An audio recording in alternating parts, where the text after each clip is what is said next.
Berangkat dia berandangan nang rumah sakit, ngamar 3 hari. Sudah lupa kan dengan jahilnya tetangga, dia nggak doa lagi. 3 hari sembuh. Begitu pulang melihat lagi air grujuk-grujuk ndonga meneh. Ibunya masuk rumah sakit lagi, padahal biasanya baik-baik saja. Dan itu berulang-ulang sampai 3-4 kali. Baru kemudian dia bertanya, Ustadz ini doa sebenarnya apa sih? Setiap saya berdoa seperti itu, kok yang kena ibu saya? Akhirnya saya tanya, baik Bu, saya datang ke rumah panjenengan, ada suami kan? Ada.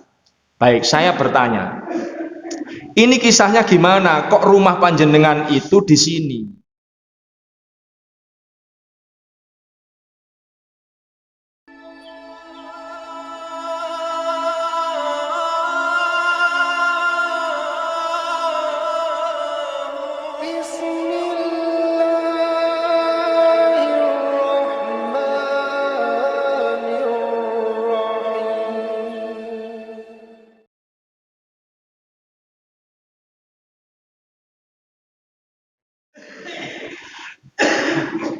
Yang berikutnya, karena saya diberi waktu sampai jam pinten nih. Niku sudah tit dan boleh ditambahi sedikit kan ya. Sedikit ini definisinya ya apa ya? Kata Rasulullah, ittaqu da'watal madlumah. Kalian harus khawatir dengan doanya orang yang terdolimi. Karena hasaror, doanya orang yang didolimi itu naik ke langit dan langsung di-ACC oleh Allah. Berarti ini kesempatan kalau sampai posisi didolimi. Orang yang didolimi itu Bapak Ibu, kalau dia berdoa, doanya buruk sekalipun bablas itu sing ditungani. Tapi eman-eman kalau ada kesempatan untuk berdoa baik atas nama diri sendiri, kan enak doa baik. Sementara dia kan sudah pasti dibalas oleh Allah. Tanpa kita mendoakan kan tidak ada dosa yang tidak dibalas. Kan ngoten. Jadi sama niki podo ambek garis bawahi ngoten mawon. Allah itu sudah pasti memperhitungkan sampai garis bawahi. Tapi kalau sampean pakai untuk manfaat diri sendiri, itu lebih bagus. Kan level orang itu kalau didolimi orang biasanya satu, mergo gak ngerti ndonga, ngertine muring-muring, ngroneng nang jerone ati. Kurang ajar wong iku, tapi gak iso bales ya. Yang kedua, mergo ngerti ndonga, dia berdoa atas keburukan. Bah, terus-terus ngono, cek keserempet trek ngono biasanya.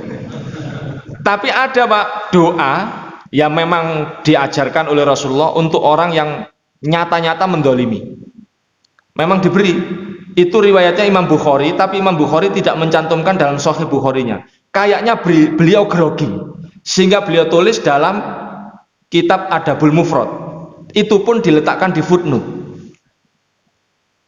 Apa itu? Kalau ada orang yang didolimi, maka dia perlu berdoa seperti itu. Tidak saya sampaikan Pak anggen sampean tiru garangnya. Nggih tak sampaikan rada banter Allah masulih sami wa basiru wa jalul marwatin mansurni alaman balamani wa ini misali. Hadis riwayat Imam Bukhari. Kalau itu diamalkan Pak, jungkel-jungkel. Tapi pastikan bahwa sampean posisinya benar. Kalau tidak nanti dampaknya balik kena maneh. Ini ada kisah lagi terkait doa itu. Betul apa ngaji isu-isu cerita nggih. Ada seorang ibu-ibu datang kepada saya. Ustadz, saya itu punya tetangga zalim. Zalimnya bagaimana? Itu rumahnya ingin bersih. Saluran airnya diarahkan ke pekarangan saya, Ustadz. Jadi pekarangan saya yang 2,5 meter space itu dialiri sama dia air rumahnya. Ya bau lah, Ustadz. Berlumut. Berapa yang melakukan seperti itu? 2 tetangga saya itu dimasukkan di bawah paving. Jadi kalau pas hujan ini kalau nggih mangkel, saya mau minta doa yang tadi Ustaz. Kalau sanjangi, wah nggak level Bu.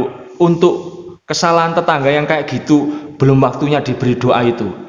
Beliau terus ngomong gini, wah mungkin Ustaz iki ngekeki donga gak mandi paling. Kula diobongi ngoten nggih rada gregeten nggih. Ya wis tak kei. Wong iki pinter mancing-mancing ini Pak. Saya tuliskan Allah maksudnya sami wa basiru ajal marhatin mansul dalam dalaman wal mustaqim. Tulis sama beliau. Tulis diamalkan. Pas musim hujan, nek ndelok banyu grujuk-grujuk niku dekne mangkel ndonga. Herannya begitu berdoa, berdering telepon. Teleponnya berdering, Adiknya yang telepon ngomong, "Mbak, iki ibu masuk rumah sakit sampean rinio." Berangkat dia berandangan nang rumah sakit, ngamar 3 hari. Sudah lupa kan dengan jahilnya tetangga, dia nggak doa lagi. 3 hari sembuh. Begitu pulang mau lihat lagi air, gujuk-gujuk dongo meneh. Ibunya masuk rumah sakit lagi, padahal biasanya baik-baik saja. Dan itu berulang-ulang sampai 3-4 kali. Baru kemudian dia bertanya, "Ustadz, ini doa sebenarnya apa sih?" Setiap saya berdoa seperti itu, kok yang kena ibu saya? Akhirnya saya tanya, "Baik Bu, saya datang ke rumah panjenengan. Ada suami kan?" "Ada." "Baik, saya bertanya, ini kisahnya gimana? Kok rumah panjenengan itu di sini? Kok bisa punya tetangga seperti itu?" "Oh gini Ustadz, saya itu satu keluarga, punya saudara 2 perempuan-perempuan. Jadi kami ini bertiga perempuan semua. Saya anak pertama. Dari kecil saya itu termasuk kalau minta sesuatu pertanyaannya mesti untuk apa. Sehingga saya itu kalau sesuatu itu nggak penting saya nggak minta, sebab butuh dipertanggungjawabkan. Yang berikutnya saya punya adik itu sudah ekonomi keluarga kami sudah baik. Saya masih ingat adik-adik saya itu kalau minta pertanyaannya mesti ini, berapa? Jadi diajak nyombo karena nggak kepingin menderita seperti kakaknya, ngoten lho. Diajak nyombo, piro? Nek kulo mesti pertanyaannya gaya apa? Halo, paham ya? Jadi pertanyaan itu bisa membentuk karakter, Pak. Adik-adik saya karena lahir di keluarga yang sudah makmur, pinternya ngentekno duit. Nah, saya terlatih dari kecil untuk bertanggung jawab. Jadi kalau mengeluarkan sesuatu, pasti saya perhitungkan. Alhasil begitu saya berumah tangga, adik-adik saya berumah tangga, ibu ngomong begini, "Nduk, telungane." Napa telungane? Teng mriki napa? Telungane niku atuk-atuke, napa atuk-atuke? Api-apike awakmu. Oh, belum mewakili. Wis sampean pikir dhewe. Atuk-atuke awakmu, Nduk, awakmu iso golek pangan dhewe. Bojomu ya makmur. Iki adikmu ambek omah sebelah iki tak kena adikmu loro. Wis ya awakmu ikhlas. Terus saya beli Ustadz pekarangan ini. Waktu itu kapling saya beli. Begitu saya beli, sebenarnya saya juga rekoso Ustadz, ini nguruk dulu, bangunnya juga habis uang, disambung lagi.